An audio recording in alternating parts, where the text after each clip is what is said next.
Hello, dear students. How are you all? Hope you all doing good. Okay. I hope मैंने आपको जो symmetry rules भेजे थे वो आप सबने सुने होंगे और उसके बाद कुछ क्वेश्चंस भी ट्राई किए होंगे. ऐसे क्वेश्चंस सीबीएसई में बहुत कम आते हैं, बट कॉम्पिटिशन्स के लिए if you have big circuits you can use these formulas. Today we are going to discuss the next topic, which is Kirchhoff laws. Very important topic. हमने इस चैप्टर में सबसे पहले जो पढ़ा relation between voltage, current and resistance was V is equals to IR.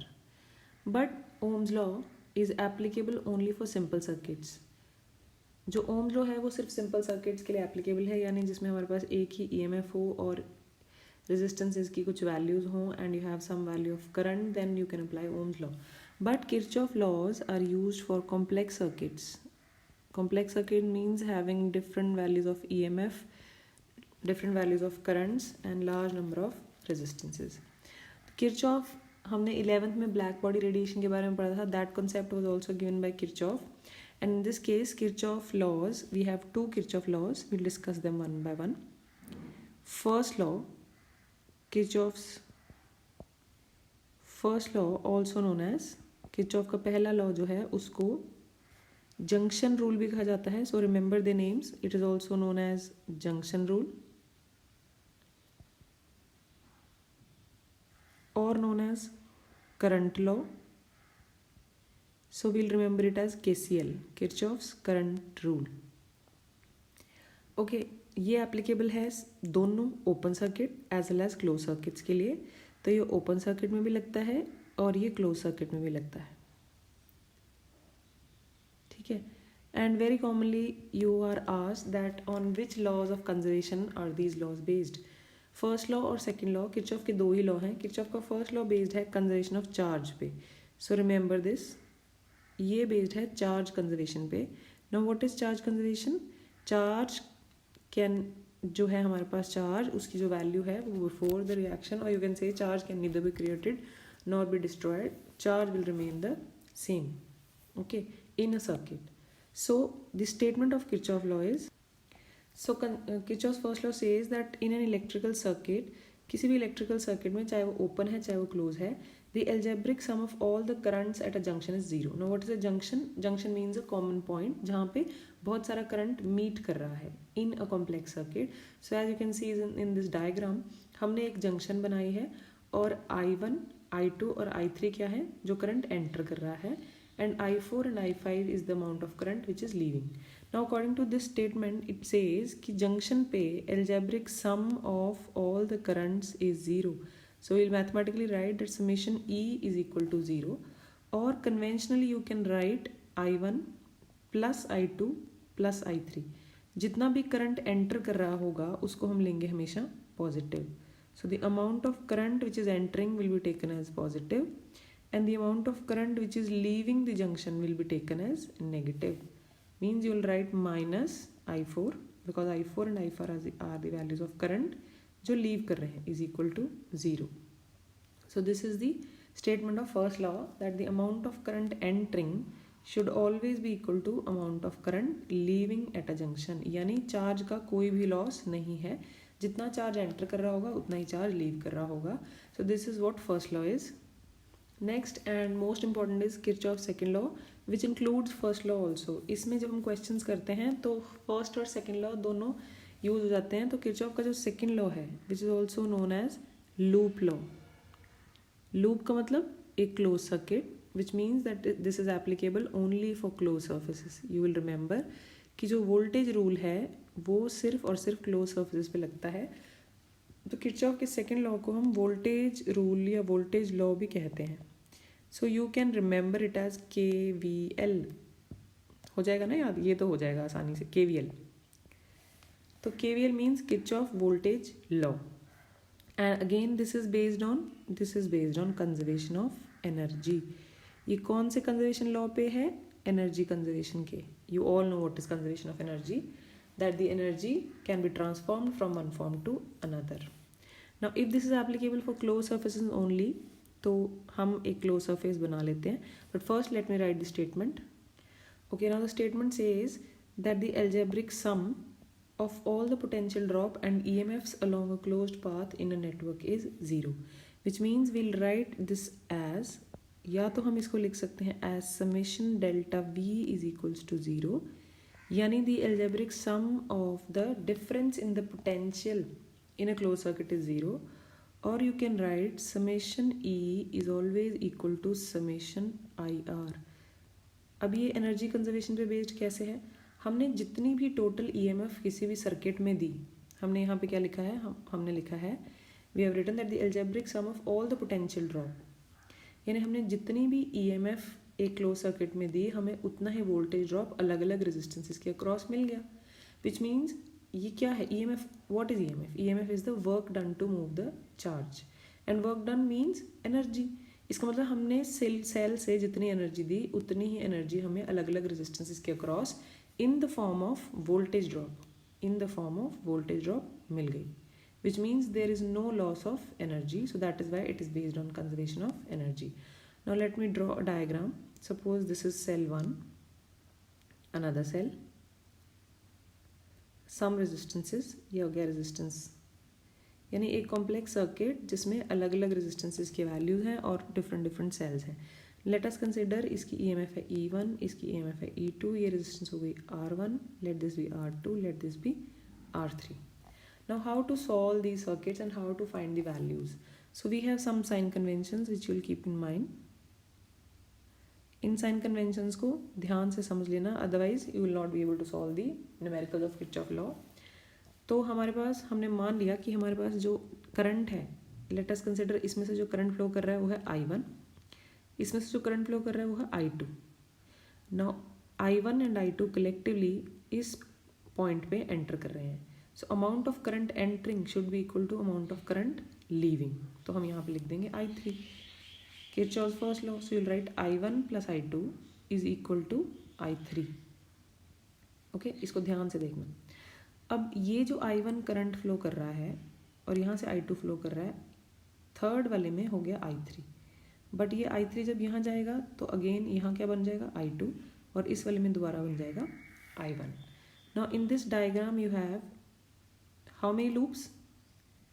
3 loops, है ना। एक हो गई ABC, एक लूप हो गई कौन सी ABCFA, एक हो गई FCDEF, और एक हो गई है बड़ी वाली loop ABDEA। You are free to take any 2 loops, हम कोई भी 2 लूप्स यूज करके इसमें करंट की वैल्यूज फाइंड कर सकते हैं, but first will discuss the sign conventions. And for the sign conventions, पहला है the value of EMF will be taken as positive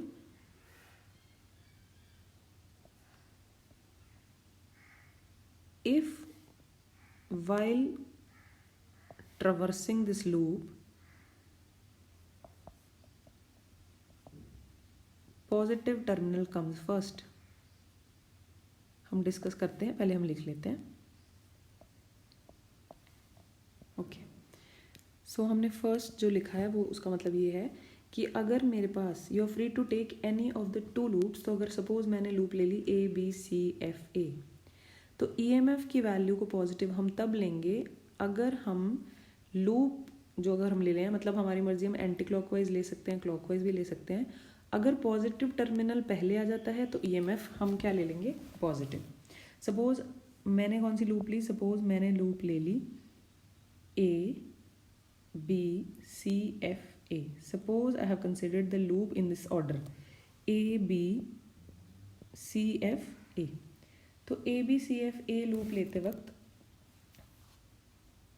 A to B अगर मैं ट्रैवल कर रही हूँ तो पहले क्या आ रहा है? पॉजिटिव ऑफ द लूप, मतलब इस बैटरी का पॉजिटिव आ रहा है, तो इसका मतलब क्या है? ये E1 को मैं पॉजिटिव ले लूँगी।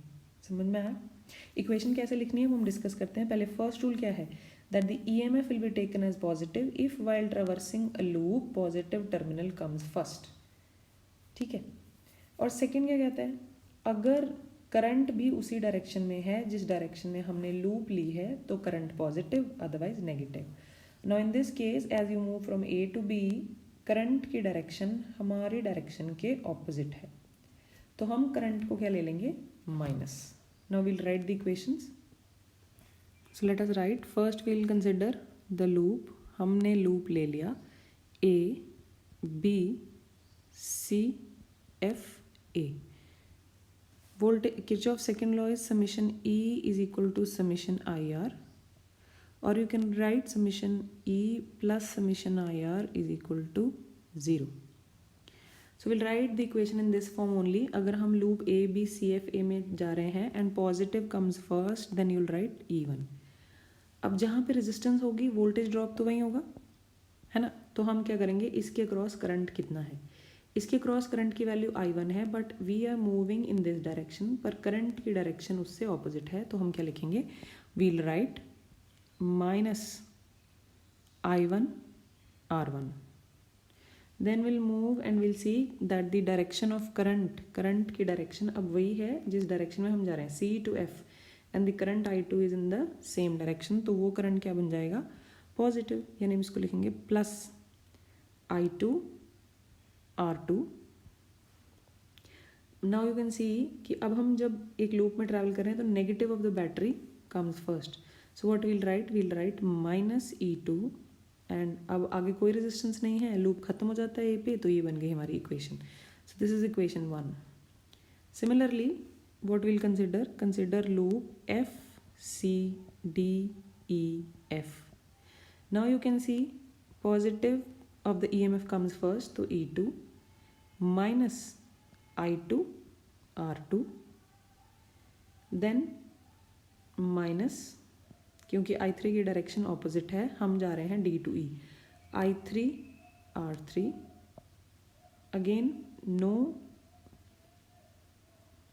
वैल्यू ऑफ EMF, तो ये खत्म हो गया F पे जाके, यानी इस EF आर्म में कोई रेजिस्टेंस नहीं है, नो वोल्टेज ड्रॉप.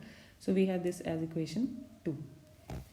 आई होप थोड़ा सा आपको क्लियर है. हम एक क्वेश्चन करके देख लेते हैं, आपको ज़्यादा क्लियर हो जाएगा. यानी आपको जो बोर्ड में क्वेश्चन आता है based on Kirchhoff law, let us discuss one question. Okay, in this question based on Kirchhoff law, question क्या है, find the value of current